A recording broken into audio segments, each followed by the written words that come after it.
प्राचीन और ऐतिहासिक नगरी के बाहर एक लंबा चौड़ा मैदान था। यहाँ वहाँ टीले थे। एक दिन लड़कों का झुंड वहाँ खेल रहा था। एक लड़का कूदता भागता एक टीले पर चढ़ गया। अचानक वह ठोकर खाकर गिर पड़ा। उसने इधर उधर देखा कि किस चीज से ठोकर लगी है। उसको एक बड़े चिकने पत्थर के अलावा और कुछ नहीं दिखा। वह उठकर गया और अपने मित्रों को बुलाकर वह शीला दिखाई। फिर शान से उस पर बैठकर बोला, अरे इसको तो चोट लगी, चलो पत्थर उठा देते हैं, नहीं तो किसी और को चोट लग सकती है।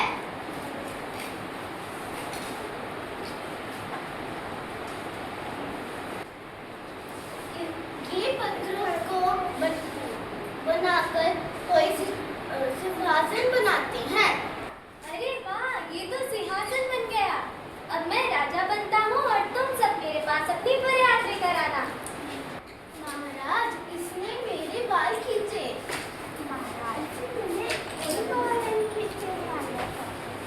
एक दूसरे के बाल खींचना बहुत गलत बात है। हमें एक दूसरे को हानि नहीं पहुंचानी चाहिए। क्या आपको पता है, गांव में एक बालक है जो न्याय करता है। उसकी प्रसिद्धि आपसे भी ज्यादा है। अच्छा, उस बालक की इतनी मजाक कि वो राजा बन रहा है। चलो मैं भी देखता हूँ ऐसा कौन बन रहा है राजा जो मुझसे अच्छा निर्णय लेता है। अरे ये किसान क्यों आए हैं यहाँ पर? राजा जी, ये जरूर फरियाद लेकर आए होंगे। अच्छा, चलो सुनते हैं। राजा जी इसने मेरी जमीन हड़प ली। नहीं राजा जी, ये झूठ बोल रहा है, बल्कि इसने मेरी जमीन हड़प ली। पिताजी ने हमें आधी आधी जमीन दी थी, इसने सारी हड़प ली। जैसा पिताजी ने बोला वैसे ही करो। आधी जमीन तुम्हारी, आधी जमीन तुम्हारी। धन्यवाद। वाह, कितना अच्छा निर्णय लिया है इस बालक ने। इतनी सी उम्र में इतना अच्छा निर्णय। अरे महाराज, ये वो बालक नहीं है। वो बालक तो घर पर बीमार पड़ा है। आज ये दूसरा है।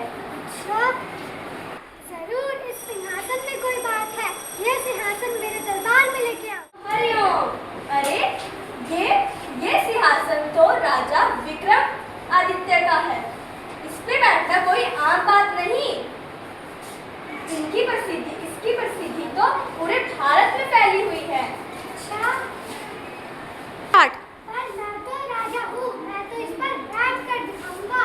जरूर महाराज। हरिओम हरिओम। पहला दिन। मैं राजा हूँ, चलो इस सिंहासन पर बैठता हूँ।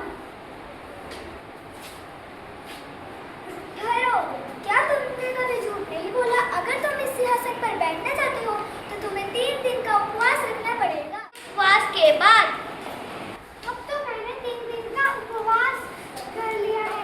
मैं इस सिंहासन पर बैठने योग्य हूँ। ठहरो, क्या तुम्हें लगता है तुमने कभी चोरी नहीं की?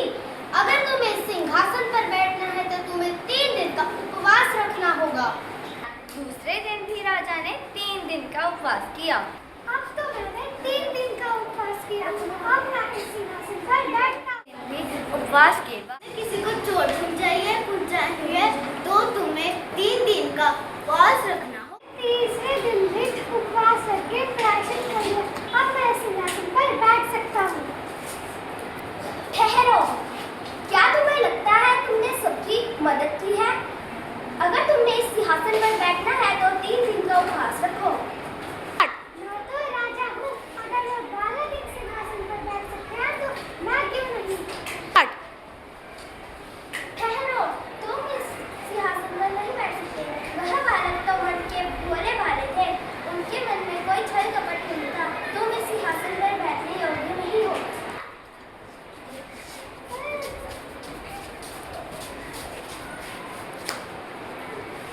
इस कहानी से हमें ये शिक्षा मिलती है कि हमें किसी का बुरा नहीं करना चाहिए और हमेशा सेवा करनी चाहिए।